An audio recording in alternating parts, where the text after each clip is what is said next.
Arg, mateys! Today is a special episode of Doll Repaint. This is hard. What? It's really simple. The yargs give it a nice touch. Yarg, mateys. See, isn't that fun? Okay, I'll try again. Yarg, matey! Today be repainting a pirate adventuring doll. Ooh, she be looking like she's ready for a grand adventure. Let's get started with the repaint. Arg! This be my sketch. Sorry. This is my sketch. I was going for a badass adventurer, maybe a pirate. I've been really into that type of stuff this year. I'm prepping as usual by removing the hair and head with my heat gun, and removing the hair guts. Yuck. I don't know if it's just me, but every single After High doll I've ever worked on has disgusting insides. Monster Highs usually have bigger, harder glue bobs, but every After High girl I've worked with has goopy insides. Once her goop insides are scooped out, I use acetone to remove her factory paint and give her a quick wash before the repaint.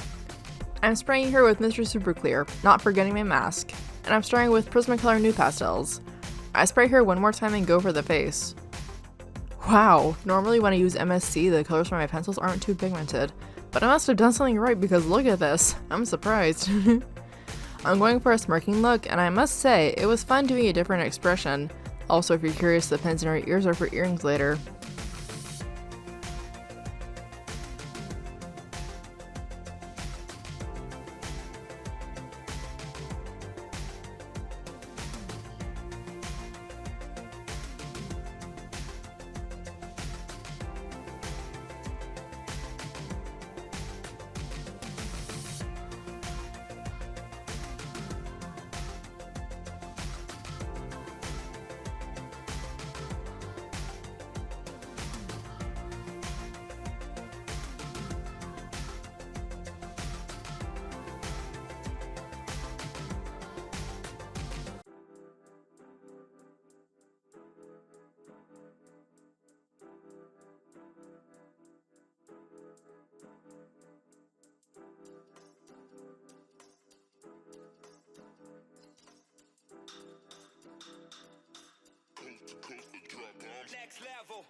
I have so many things inspiring me constantly.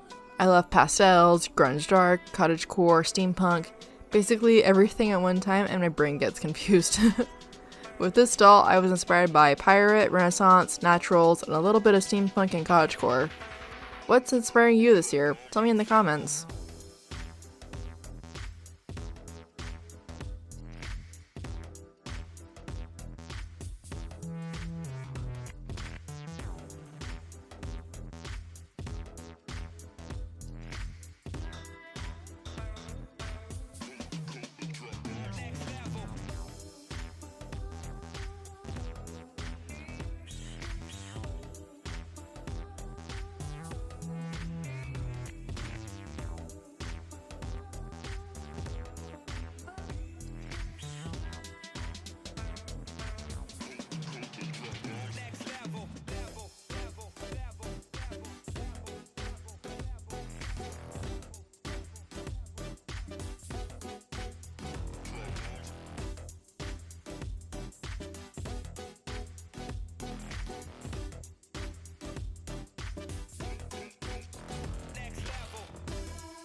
I do a final spray of Mr. SuperClear and gloss up her eyes and lips with the Liquitex High Gloss Varnish.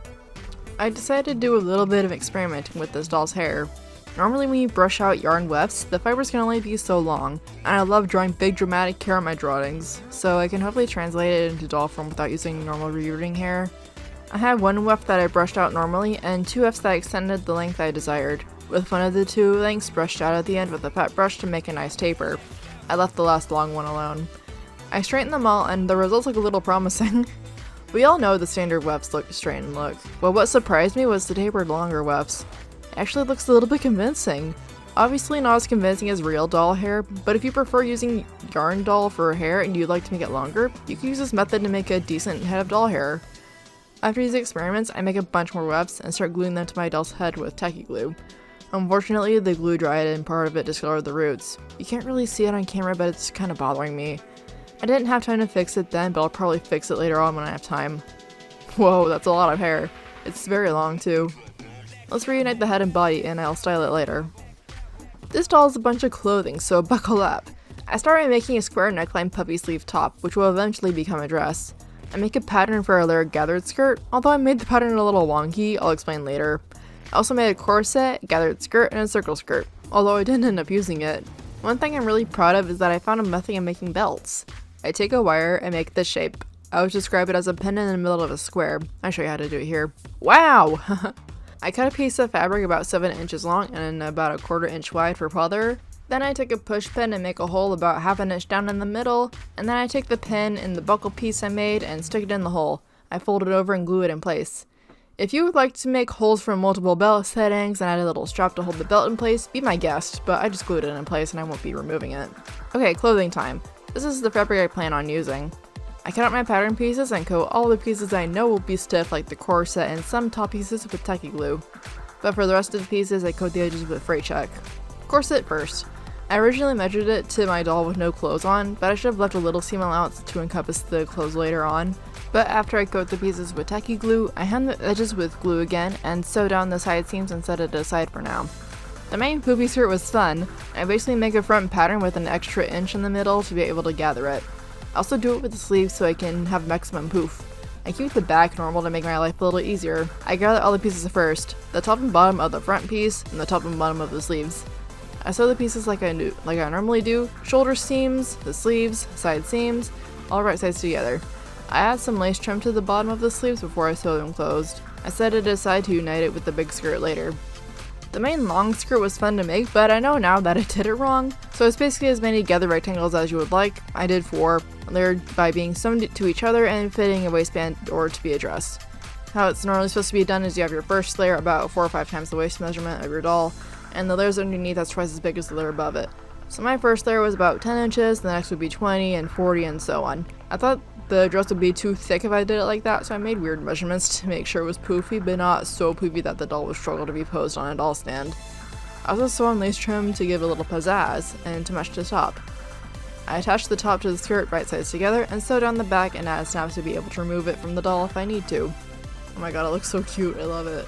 Let's do the other layering skirts. I changed the circle skirt for another gathered skirt. I just think it'll look a lot better.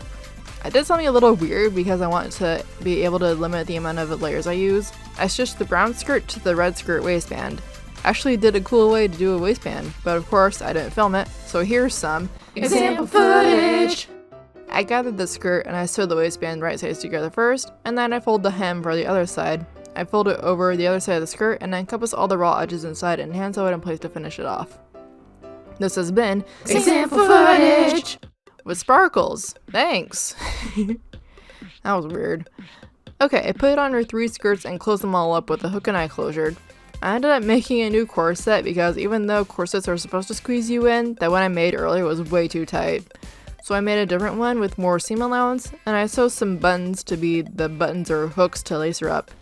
I used all one thread to strengthen it in because I'm lazy. I lace her up with embroidery thread and she's looking fine. Although I think she could use some belts.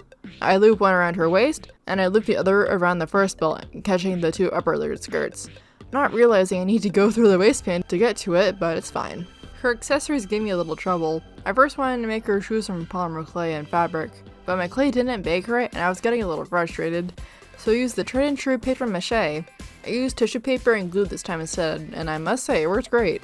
Once everything is dry, I give the shoes heels and pointy toes to make it look like cool pirate boots. I also gave the shoes tops from polymer clay, but those ended up sucking, so I replaced them with a fun foam when they were done baking. But while they were baking, I decided to make her a little dagger, knife, I'm not sure. It's a sharp pointy thing. I made it from a popsicle stick and I whittled it down with an X-Acto. I painted and wrapped the handle with embroidery thread. Ooh, oven's done. The shoes are ready to be painted. I paint them a dark brown and later dry brush them with black. Okay, we're almost done. Her hair is still unstyled, so let's style it. It's way too long, so I chopped the bottom. It's long enough to be another doll's hair if I want, so I kept it. I brush out the bottom again with the pet brush to taper it again. This was the most struggle because I wanted curly hair, but I wanted big bouncy beach waves and a chopstick won't do. I tried this wooden paintbrush, but there was a weird residue on it and the hair got stuck. It didn't look good anyway. I forgot to film it, but I used straight hairspray to try to get it to get wavy, but that just went flat. I just said to heck with it and pulled her bang area back, braided it, and left the rest straight. Also last minute added some doll-sized jewelry with jewelry wire, and now she's done.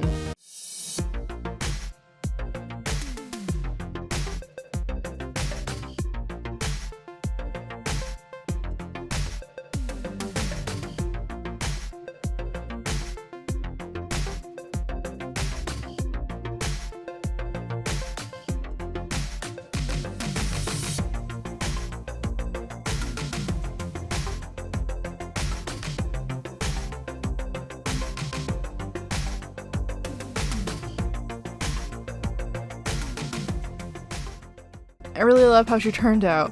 Her outfit is so fun and I love her character in general. If you guys have any name suggestions, please leave them in the comments. Anyway, that's it.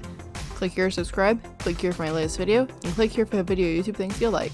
Thank you for watching, and I'll see y'all next time. Bye! I mean, ARG!